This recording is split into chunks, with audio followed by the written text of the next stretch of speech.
customer smokes inside and insults my boss's wife, so I go sicko mode on him. Here's what happened. Subscribe to Am I the Jerk on YouTube and hit the bell for notifications.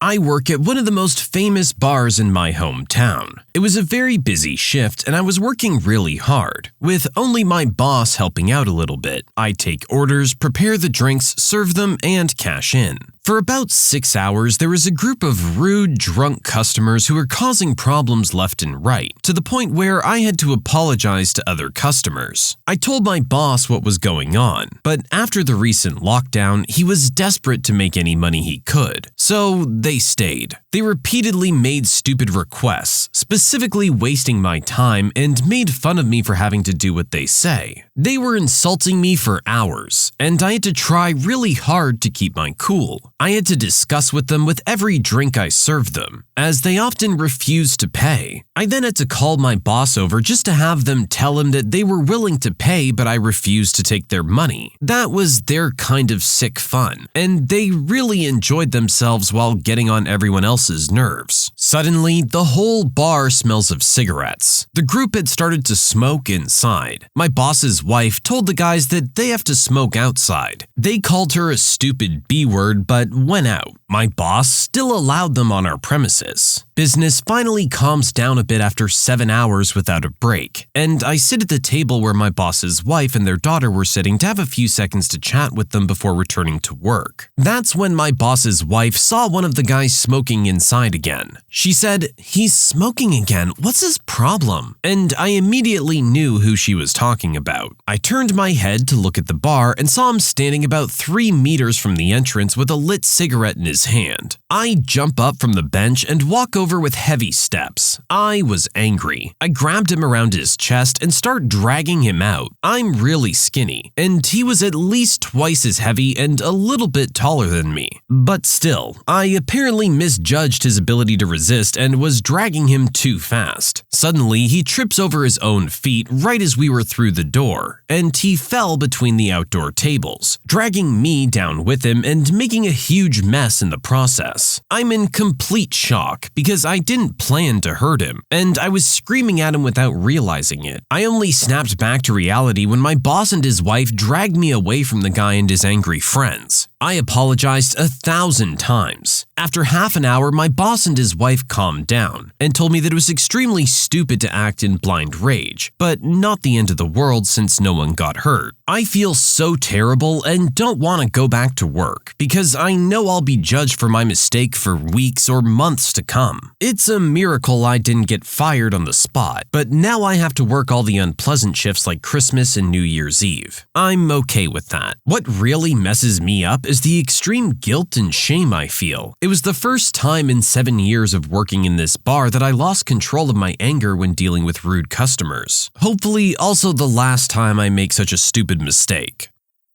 Look, we all react out of anger and frustration sometimes, and I think that's exactly what happened with our original poster here. It's completely understandable why it happened, but it shouldn't have happened. As much as that might be what you want to do, there are many other ways to deal with the situation. Especially when you're dealing with a customer in your place of business, it's probably best not to get physical. We're lucky no one got hurt this time, but at the end of the day, I can't help but say this guy had it coming.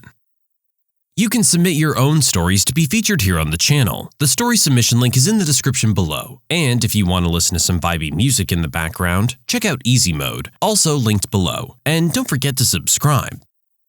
My neighbor has been yelling at his parents for hours. So I can't sleep because my next door neighbor's yelling at his folks. We'll call him Yeller. They moved into his house temporarily because a tree fell on their house. Yeller's helping them pay for it, and we didn't hear about any trouble with them for the 2 weeks they've been in the neighborhood. Apparently though, they're the type of people that thinks that buying too many expensive things makes you snobbish. From what I can overhear, yes, I know I shouldn't be listening in, but I can't sleep, they'd been selling off some of his stuff. Game and game consoles, watches, clothes, I believe. Apparently they were putting that money towards groceries. So it sounds like they're not keeping that money themselves. They did this yesterday and today. Apparently Yeller went out to dinner with his girlfriend and was proposing to her. Only when he went to open the ring box, he found the ring wasn't in there. The parents took it and pawned it for gas money and cleaning supplies. I don't think his parents are staying there much longer. They even pulled out the "your stuff is our stuff" card and called him spoiled. I'm hearing him yell at them to get out of his house. Honestly though, in what reality is it okay to sell off your host's stuff? Kid or not, that's rotten. I think they're quieting down a bit, so hopefully I can sleep now. Update. Found out he called the cops on his folks. He's gonna make them sweat a bit until they agree to get his stuff back, or he'll press charges. Also, I did ask about how he didn't notice that the ring was gone until he proposed. Because I checked the box earlier in the morning. I put it in the jacket I was gonna wear and thought I didn't need to check again. I did ask how his girlfriend reacted, and she was as upset as he was. But they both just concluded that the ring might have fallen out or slipped out. He didn't want to think that his parents had anything to do with it right off the bat. She said yes, by the way. Well, hey, at least we end on a high note. But seriously, our original posters said it perfectly. Kids or not, you don't sell the stuff of the house you're staying in. You're a guest in someone's home. They're entitled to buy whatever they want and put it in their house. You don't get to tell them how they spend their money. I mean, you can try in a conversation, but to just take their stuff and sell it and use that money, I mean, not personally, but still, that's a really gross thing to do. I don't blame the guy for reacting the way he did. There's a level of trust that has been breached at that point. And once you've screwed me over on a big moment like proposing to my girlfriend because of stuff like this, you best believe it's over.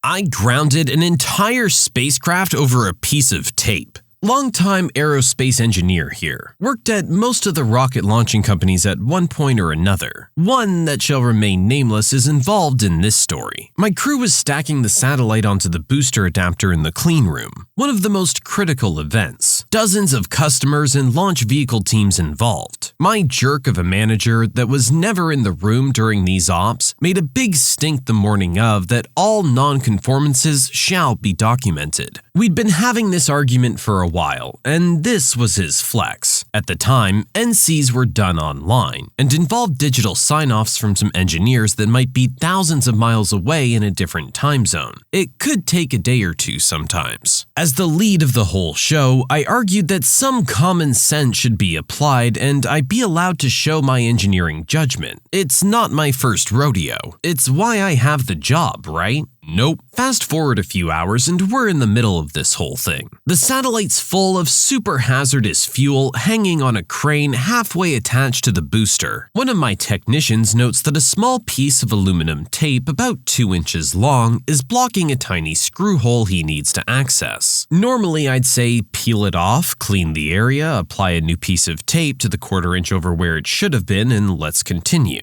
A 2-minute delay at most. The system was a non-flight critical ground handing device that was to be removed in the next few days anyway. I call a halt and loudly announce, we have a non-conformance and cannot proceed until it's resolved. This is very rare to do at this time. Customer freaks out and asks me what the heck is going on. We're stuck. Can't finish, can't go back to the stand, stuck on the hook with hundreds of gallons of hypergalls above us. Area has to remain on lockdown until resolved. I write the non-compliance and start the process. Manager blows up my phone. "What's the problem?" I reply, "A piece of non-flight tape is in the way." He loses his mind and calls a giant meeting with all the brass. All the VPs and such show up since they heard issues during spacecraft. Then I explain it's a piece of tape, and the uproar starts. "Really? That's it? Making us look like idiots? Why would you do that?" "Boss told me to." Boom.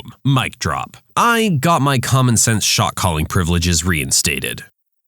You know, normally I would say, given the circumstances where we're talking about going into space, that yeah, I would want anything that isn't up to par to be documented. However, in this specific instance, our original poster should be allowed to do what they need to do. I see where both parties are coming from. Some judgment calls do need to be made at the time to avoid massive delays over something small, but at the same time, anything that is out of the ordinary does need to be accounted for. I can't really fault the boss for that one. What I'm more curious about is what were all the issues that were happening before that made this a hot topic between the two of you?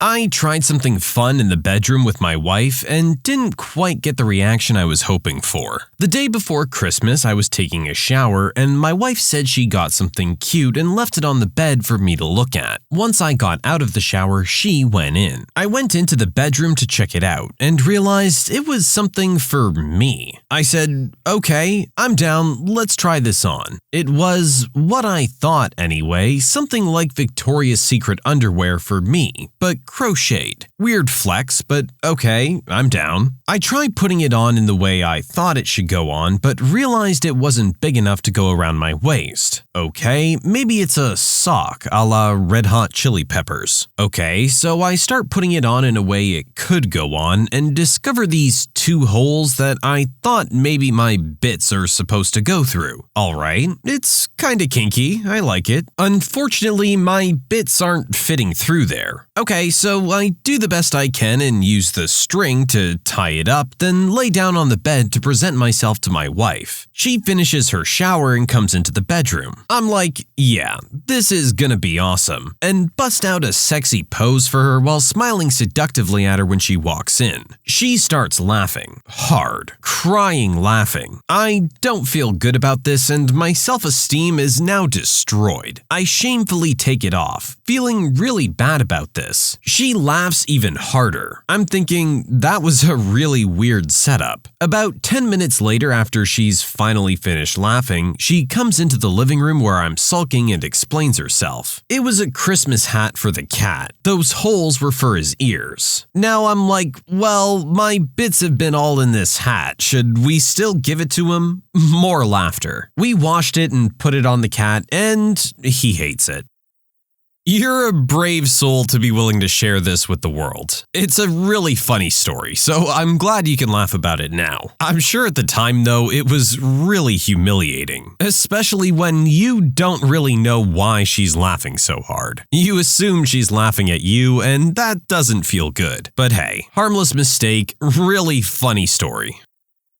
TSA agent insists I strip right there in the line. Tonight, I have to fill in for a friend who's in a lounge band for one of the strip hotel casinos in Las Vegas. Got the call this morning, so I dropped everything and booked a flight. In my haste, I skipped putting on a shirt and just slipped into a windbreaker. Fast forward to the TSA checkpoint here at the airport. Mean lady is loudly instructing everyone to take off your jackets, belts, and footwear and place them on the tray. So shoes and belt are on the tray. Mean lady confronts me. Sir, your jacket needs to be on the tray. I try to tell her politely that I don't have a shirt on underneath. She moves back and loudly says, Sir, practice social distancing. Please keep your distance. At this point, I have no choice but to speak loud enough for her and everyone else to hear me. I say, I'm not comfortable getting naked in a public setting. At this point, people in line were looking at the commotion. Mean lady was indifferent and perhaps oblivious to what I just said. She sternly instructs, take it off and place it on the tray. I do as she says. Another TSA agent, perhaps a superior, walks over and asks mean lady, why are you having this gentleman strip here? She tries to explain that she merely asked everyone to put their jackets on the trays. The family in line directly behind me interjects. This man tried to explain he's wearing this garment as his main body covering and your agent still insisted that he take it off. TSA superior dude tells me that I can put my windbreaker back on and waves me through. On the other side, as I put my shoes and belt back on, I see a different TSA agent working the line that I was just in. Comment, we had one incident with TSA in Denver. My youngest has type 1 diabetes and was 16 years old and on just an insulin pump at the time. We knew they would need a pat down and the pump swab tested, and my kid was fine with it. The TSA agent tried to make them go through the scanner. Even with documentation documentation from the pump manufacturer saying the pump should not be scanned, the agent was still trying to make them go through. I caught up at that point and found out what was going on. I calmly said, "My child is wearing a $6,000 medically necessary piece of equipment. Are you prepared to replace it?" So my youngest got the pat down. This is one of those times when I think our original poster's just interacting with someone who's not happy at their job. It's gotta kinda suck to be a TSA agent, let's be honest. Generally, people just kinda hate you. And in general, the job is monotonous and you're dealing with people who just want to be difficult. And if there is an actual serious situation where you're needed to do something and your job is actually interesting, that means something's gone really wrong and there's possibly an emergency. It's probably a stressful, boring job, let's be honest. But that doesn't mean you just don't listen to what people are saying to you. Our original poster tried explaining that this is essentially their shirt that they're wearing. You just couldn't be bothered to listen and assumed you were in the right. Good thing their superior was around to quickly correct that behavior. As for the commenter, when it comes to a medically necessary piece of equipment as they're describing it, that's not something you should be messing with, especially when you have the option of just patting them down and looking them over visually. They're not outright rejecting what you're trying to do. They just can't pass through the scanner for specific reasons. Here we are again with another situation where people are trying to follow the rules, but sometimes you just need to use your best judgment. I, a wedding photographer, showed up to a wedding without my cameras. I really screwed up today, but managed to pull it back without anyone knowing. I've been a professional wedding photographer for 8+ years, and this is my worst screw up. Yesterday, I had a 5-hour chest tattoo booked which overran slightly. I needed to rush home so I could pack my car to get to a hotel for a decent time, as the wedding is 300 miles away from where I live, or roughly 5 hours in UK traffic. I rushed back from my tattoo, in pain, and feeling slightly flu-like. If anyone has had a long and painful tattoo session, it's quite common to feel very drained afterwards. I quickly packed my car and headed off. It was a long and boring drive. To top it off, here in the UK there's a petrol shortage, so queues to refuel cars are 30 minutes plus, and prices seem to have crept up. I arrive at my hotel at 10 p.m. feeling really tired and rather bloody due to not having time to wash my tattoo yet. On top of this, my throat is beginning to hurt, which always means the start of a bad head cold. No worries, I can just sleep. Nope. Unpacking my car, I realized I forgot the most important bag, my camera bag. I had no option but to drive 5 hours back home to get the bag. My sat-nav told me it would be 3 a.m. by the time I got home, which I then realized meant I would be back up to my hotel at 8 a.m. for a wedding I had to be at for 9 a.m. So, with absolutely no sleep, a sore chest, a throat which now feels like I'm swallowing razor blades, and a high temperature causing me to shiver, I stand here at the wedding with my cameras, incredibly delirious and wondering why the pain medication I took isn't doing anything. I also stand here with less money due to having to pay for the hotel room and 900 miles of fuel for my car, and fairly certain I caused a few speed cameras to go off.